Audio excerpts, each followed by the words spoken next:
जय श्री कृष्ण मित्रों, फिर एक बार बहुत बहुत हार्दिक स्वागत है आप सभी का। आज हम वार्षिक राशिफल 2023 के बारे में चर्चा करेंगे।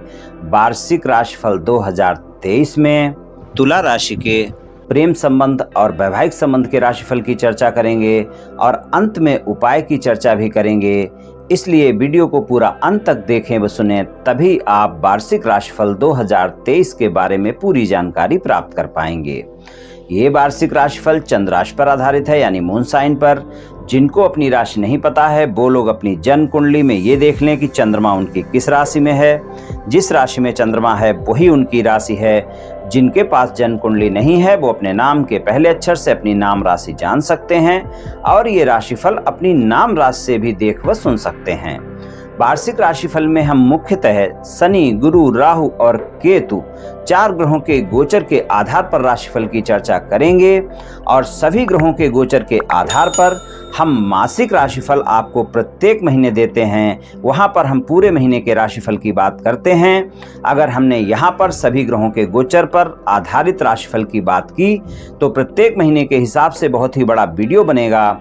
इसलिए यहाँ पर हम शनि, गुरु, राहु और केतु के गोचर के आधार पर क्या परिणाम मिल सकते हैं 2023 में आपको प्रेम संबंधों में और वैवाहिक संबंधों में, इस बात की चर्चा करेंगे। तो चलिए शुरू करते हैं। सबसे पहले शनि, गुरु, राहु और केतु का गोचर जान लेते हैं। तो गुरु का जो गोचर रहेगा वो 22 अप्रैल को 2023 में राशि परिवर्तन करेंगे। 22 अप्रैल से पहले उनका गोचर मीन राशि में रहेगा और 22 अप्रैल से वो मेष राशि में अपना राशि परिवर्तन करके गोचर शुरू करेंगे और फिर पूरे वर्ष यहीं पर रहेंगे। शनि का जो गोचर है 17 जनवरी से कुंभ राशि में अपना गोचर प्रारंभ करेंगे और पूरे वर्ष उनका गोचर यहीं पर रहेगा कुंभ राशि में ही, और 17 जनवरी से पहले वो मकर राशि में रहेंगे। राहु का जो गोचर रहेगा वो 30 अक्टूबर से अपना राशि परिवर्तन करेंगे। 30 अक्टूबर को राशि परिवर्तन करके मीन राशि में जाएंगे और 2 महीने वहीं पर रहेंगे और इससे पहले वो मेष राशि में रहेंगे। और केतु भी 30 अक्टूबर 2023 को ही राशि परिवर्तन करेंगे और वो राशि परिवर्तन करके कन्या राशि में अपना गोचर प्रारंभ करेंगे। इससे पहले पूरे वर्ष उनका गोचर तुला राशि में बना रहेगा और 30 अक्टूबर से 2 महीने के लिए वो कन्या राशि में आएंगे। तो इस तरह की ग्रह गोचर स्थिति रहेगी गुरु, शनि, राहु और केतु की वर्ष 2023 में। तो चलिए मित्रों, तुला राशि वालों के प्रेम संबंध की चर्चा करते हैं। प्रेम संबंध की चर्चा करें तो पंचम भाव में कुंभ राशि है और शनि का जो गोचर है वो 17 जनवरी से कुंभ राशि में ही होगा, पंचम भाव में ही होगा और पूरे वर्ष यहीं पर रहेगा। तो यहाँ पर पंचम भाव में शनि का गोचर पूरे वर्ष रहने वाला है। प्रेम संबंधों के लिए अप एंड डाउन अवश्य ही देखने को मिलेंगे। उनकी तीसरी दृष्टि सप्तम भाव पर रहेगी और उनकी जो सप्तम दृष्टि है वो एकादश भाव पर रहेगी। दसम दृष्टि उनकी दूसरे भाव पर रहेगी। तो ये दृष्टियां रहेंगी शनि की 17 जनवरी से तुला राशि वालों के लिए कुंभ राशि में गोचर रहेगा। तो प्रेम संबंधों में आपको मिश्रित परिणाम ही मिलने वाले हैं 2023 में। इस बात का ध्यान रखकर चलें कि गुरु का गोचर पहले तो छठे भाव में है। 22 अप्रैल से गुरु राशि परिवर्तन करेंगे। उनका गोचर मेष राशि में होगा, यानी मीन राशि से निकलकर मेष राशि में प्रवेश करेंगे और वो पूरे वर्ष वहां पर रहेगा।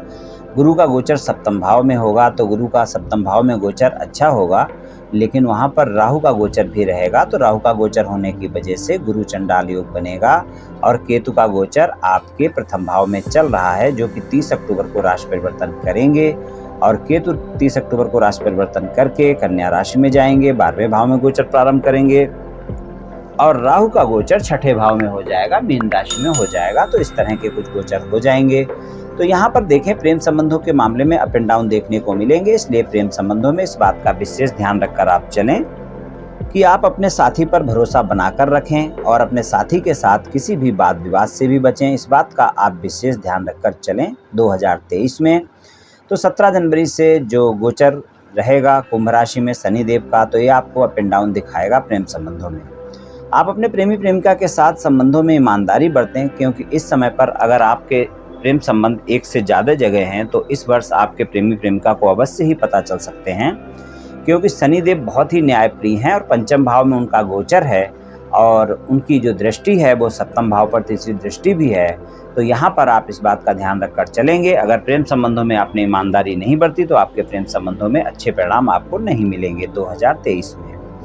और गुरु का जो गोचर देखें तो 22 अप्रैल से गुरु के गोचर के परिणाम आपको अच्छे मिलेंगे, क्योंकि उनकी जो दृष्टियां हैं एकादश भाव, प्रथम भाव और तीसरे भाव पर होगी, तो प्रेम संबंधों के लिए अच्छी रहेंगी।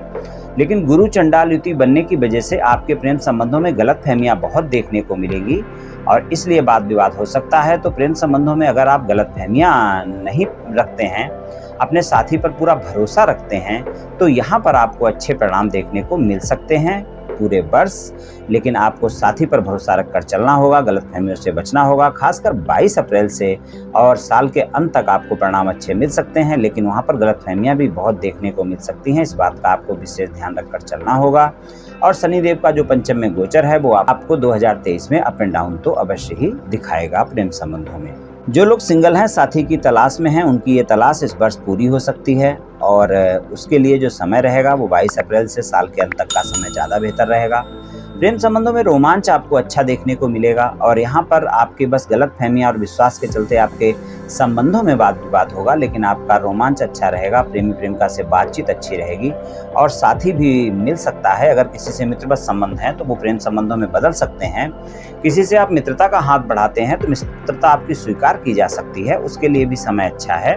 और 22 अप्रैल के बाद का समय ज़्यादा अच्छा रहेगा उसके लिए, क्योंकि 22 अप्रैल से एकादश भाव पर गुरु की और आपके शनि की संयुक्त दृष्टि भी होगी, तो यहाँ पर आपको अच्छे परिणाम देखने को मिलेंगे। लेकिन आप इस बात का विशेष ध्यान रखकर चलें कि आपको प्रेम संबंधों में ईमानदारी बहुत ही रखनी है।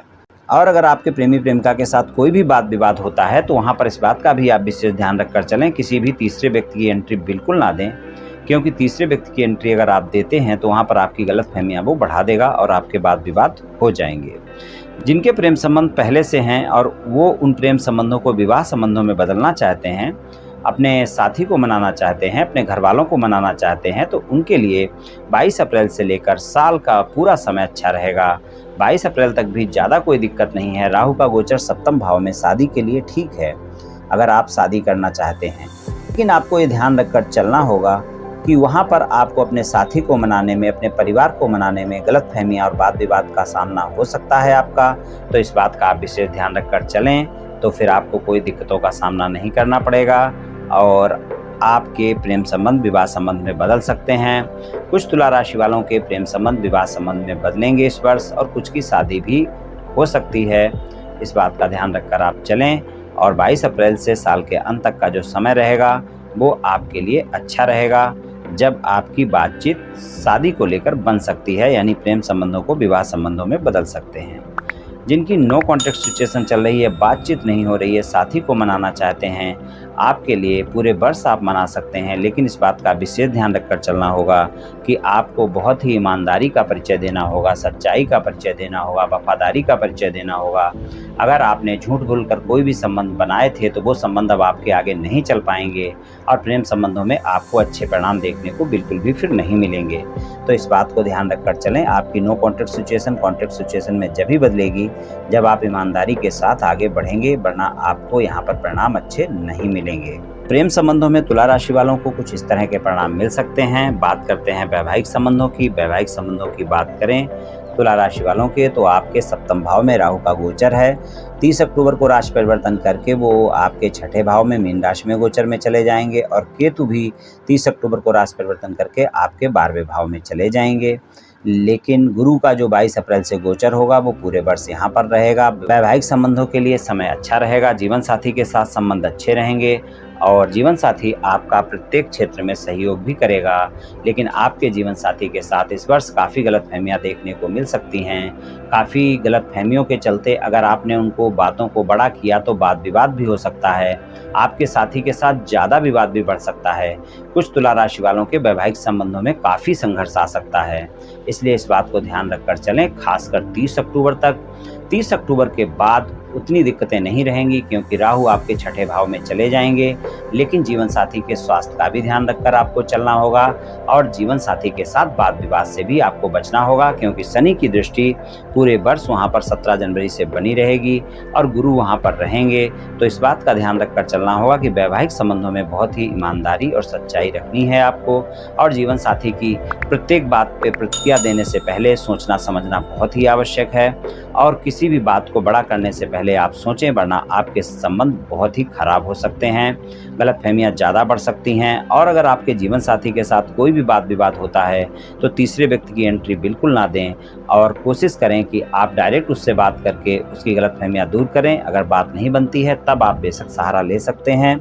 और अगर आपके वाद विवाद पहले से चल रहे हैं और आप अपने साथी के साथ वाद विवाद को समाप्त करना चाहते हैं तो 22 अप्रैल से पूरे वर्ष का समय आपके लिए बेहतर रहेगा, लेकिन साल के अंतिम 2 महीने ज़्यादा बेहतर रहेंगे संबंधों के लिए भी, और वाद विवाद दूर करने के लिए भी साल के अंतिम 2 महीने काफ़ी बढ़िया रहने वाले हैं। जो लोग अविवाहित हैं, योग्य साथी की तलाश कर रहे हैं, उनको मनपसंद साथी मिले ऐसा वो चाहते हैं, उनकी शादी हो, तो उनके लिए भी 22 अप्रैल से साल के अंत तक का समय बेहतर है, जब उनकी साथी की तलाश पूरी हो सकती है और उनको योग्य साथी मिल सकता है, उनकी शादी की बात पक्की हो सकती है और शादी हो भी सकती है।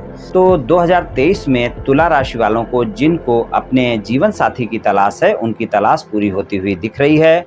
गुरु का गोचर सप्तम भाव में रहेगा, 22 अप्रैल से लेकर साल के अंत तक रहेगा। तो यहाँ पर ये समय बहुत अच्छा रहेगा जब आपकी साथी की तलाश पूरी हो सकती है। ससुराल पक्ष के लोगों के साथ भी संबंध आपके अच्छे रहेंगे और आप इस बात का ध्यान रखकर चलें कि छोटी छोटी बातों को बिल्कुल भी बड़ा नहीं करना है। इस बात का विशेष ध्यान रखकर चलना है इस वर्ष वैवाहिक संबंधों में तुला राशि वालों को।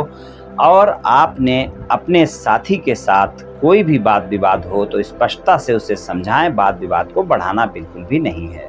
इन बातों का ध्यान रखेंगे तो आपके वैवाहिक संबंध अच्छे रहेंगे। उपाय की बात कर लेते हैं। उपाय की बात कर लें तुला राशि वालों के लिए तो आप शिव भगवान की पूजा उपासना कर सकते हैं और उनको आप रोजाना शिवलिंग पर जल अर्पित कर सकते हैं। और कभी कभी यानी खासकर सोमवार के दिन आप दूध भी अर्पित करें तो उससे आपको लाभ मिलेगा। बड़े बुजुर्गों का आशीर्वाद लेते रहें, उससे भी आपको लाभ मिलेगा। और आप शनि मंदिर जाकर शनिवार वाले दिन शनि भगवान की पूजा उपासना कर सकते हैं। सरसों के तेल का दान कर सकते हैं। सरसों का तेल शनि भगवान पर भी अर्पित कर सकते हैं। और काली उड़द का दान किसी गरीब व्यक्ति को करें। लोहे के बर्तन का दान करें, शनिवार वाले दिन करें, आपको काफ़ी लाभ मिलेगा। और किसी किसी शनिवार को आप ये भी ध्यान रखें कि आप भोजन करा दें किसी गरीब व्यक्ति को। अगर वो अपंग है, नेत्रहीन है, कुष्ठ रोगी है तो ज़्यादा अच्छा है। अगर ऐसा कोई व्यक्ति नहीं मिलता है तो आप किसी भी गरीब व्यक्ति को भोजन कराएं, आपको लाभ देखने को मिलेगा। तो मित्रों, आज मैंने आपसे शनि, गुरु और केतु राहु के गोचर पर आधारित आपके वार्षिक राशिफल के बारे में कुछ सामान्य चर्चा की। ये राशिफल सामान्य राशिफल है, सभी जातकों पर पूर्ण रूप से प्रभावी होगा ऐसा संभव नहीं है, क्योंकि आपकी जन्म कुंडली में ग्रहों की स्थिति और आपकी वर्तमान दशा और अंतर्दशा और फिर ग्रहों के गोचर की स्थिति, इन सभी बातों पर बहुत कुछ निर्भर करता है। आप सभी स्वस्थ रहें, आयुष्मान रहें, धनवान रहें, ऐसी मेरी श्री कृष्ण भगवान से प्रार्थना है। जय श्री कृष्ण।